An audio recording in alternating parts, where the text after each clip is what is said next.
Bertemu lagi di MyClub ID dan kali ini kita akan mengulas sebuah motherboard andalan dari Gigabyte Aorus yaitu TRX 40 Aorus Pro Wi-Fi, di mana motherboard ini mendukung soket STRX4 yang nanti kompatibel atau pasti kompatibel dengan AMD Ryzen Threadripper terbaru dari AMD.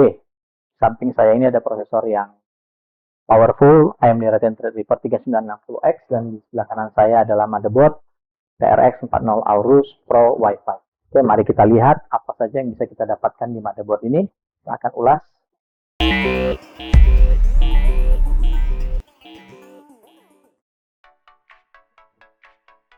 Oke. Motherboardnya kita pisahkan dulu. Seperti biasa ada kartu garansi dari NZT sebagai distributor tunggal produk Aorus atau Gigabyte. Lalu ada multilingual installation guide di sini.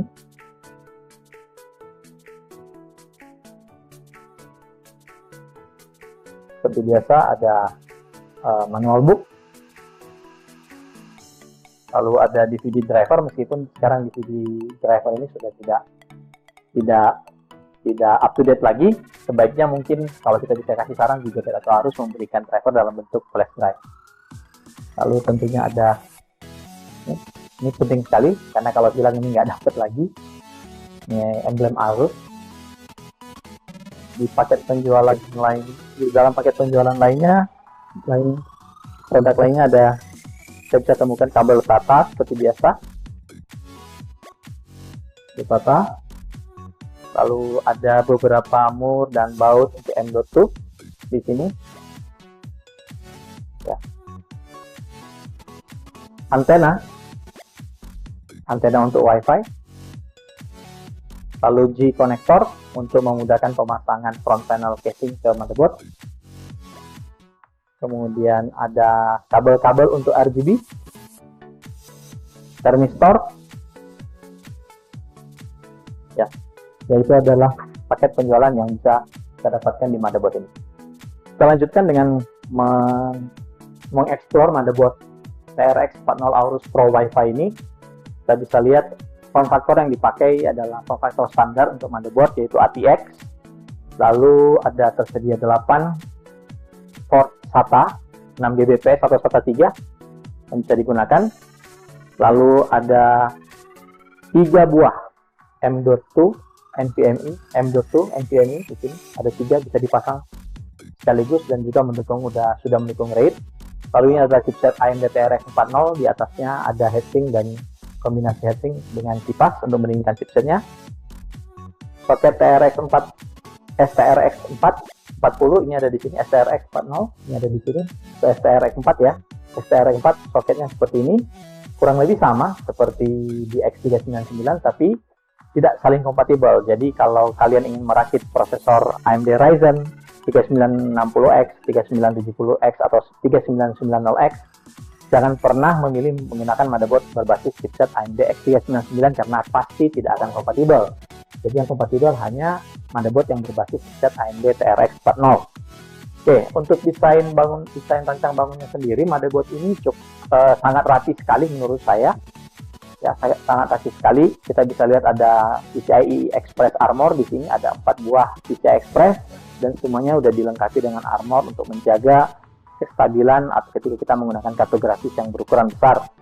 Lalu ada 8 buah memori yang mendukung quad channel memori. Ya, ini ada 8 buah dan juga di reinforce dengan memory armor di sini. Dan yang paling menarik adalah bagaimana rancang bangun daripada PRM yang dimiliki oleh motherboard ini. Dia menggunakan 12 plus 2 phase. 12 fasa itu direct, artinya tidak ada paralel. Dia 1:1, jadi jalan 70 ampere ke satu fasa.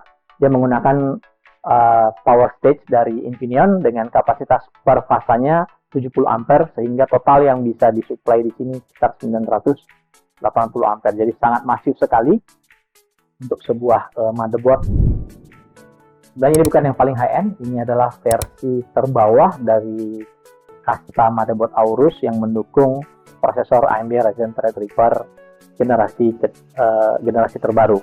Nah, yang menarik lagi adalah selain tadi per fasanya 70 ampere dan menggunakan solusi digital dari Infineon, ini juga dikontrol oleh digital control dari Infineon juga, jadi solusi power stage-nya dari Infineon dan solusi pengaturan PWM untuk V-core-nya juga menggunakan solusi dari Infineon juga. Lalu kita bisa lihat kalau kita intip di sini, ada kipas juga di bagian belakang ini untuk menyedot udara keluar, dan di bagian back panel kita bisa melihat ada ventilasi udara untuk membantu mendinginkan semua komponen yang ada di area VRM ini. Tidak lupa juga heatsink-nya ini sudah menggunakan heatsink high-end ya, jadi sangat serius sekali. Kita bisa lihat sirip-siripnya ini rapat sekali untuk membantu melepaskan panas.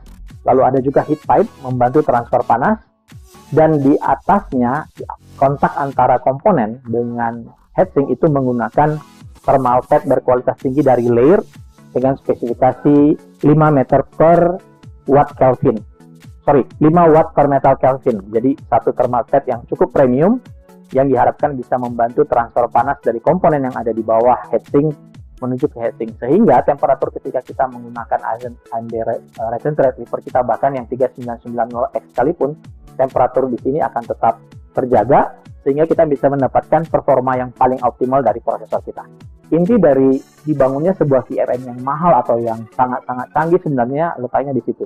Kita bisa dapatkan max boost kecepatan prosesor sesuai apa yang diiklankan, dan juga kita bisa mendapatkan kestabilan lebih ketika semua core digunakan. Jadi peranan VRM sangat-sangat vital dalam sebuah motherboard high-end, khususnya prosesor-prosesor yang haus daya seperti Ryzen Threadripper ini. Lalu di bagian belakang, kita juga bisa lihat ada antena untuk WiFi tadi, terus ada audio, port audio, lalu ada port USB 3.0, USB 3.1, ataupun sekarang disebut dengan USB 3.2 Type-C juga ada, padahal itu 3.1 ya sebenarnya. Lalu ada USB 3.2, which is itu adalah USB 3.1 yang dulu. Lalu ada USB 2.0 juga masih ada USB 2.0. Lalu kita bisa lihat ada LAN, satu buah konektor LAN, gigabit LAN, dan ada keistimewaannya, ada satu port di sini, port USB yang bertuliskan dengan C++. Nah, ketika bisa kita melakukan update BIOS, kita harus memasang prosesor dan memori dan power supply ya, supaya ini hidup. Nah, tapi di motherboard ini kita tidak perlu lagi melakukan itu. Kita tinggal pasangkan konektor power di 24 pin dan di 8 pin yang ada di sini. Lalu kita pasangkan USB flash drive kita. Ingat, flash drive-nya harus FAT32 bit. Kemudian FAT32, kemudian file atau file BIOS yang sudah di-download dari websitenya Gigabyte itu diekstrak dan dikopi ke dalam flash drive tersebut dan di-rename menjadi gigabyte.bin. Jadi ekstensinya jadi gigabyte.bin. Kemudian kita pasangkan di sini. Lalu tanpa prosesor atau memori terpasang, kita hidupkan sistem dan kita tunggu hingga proses flash itu selesai. Jadi sangat mudah sekali. Jadi tidak ada lagi kendala ketika kita menggunakan prosesor yang baru yang mungkin BIOS-nya belum mendukung, tapi dengan solusi Key Flash Plus kita bisa dengan nyaman menggunakan prosesor baru tersebut. Oke, itu saja unboxing kita, informasi singkat tentang TRX 40 Aorus Pro Wi-Fi ini, dan untuk link pembelian dan harganya bisa dilihat di deskripsi. Oke, sampai ketemu lagi di video selanjutnya yang akan kami tampilkan di MacLab ID.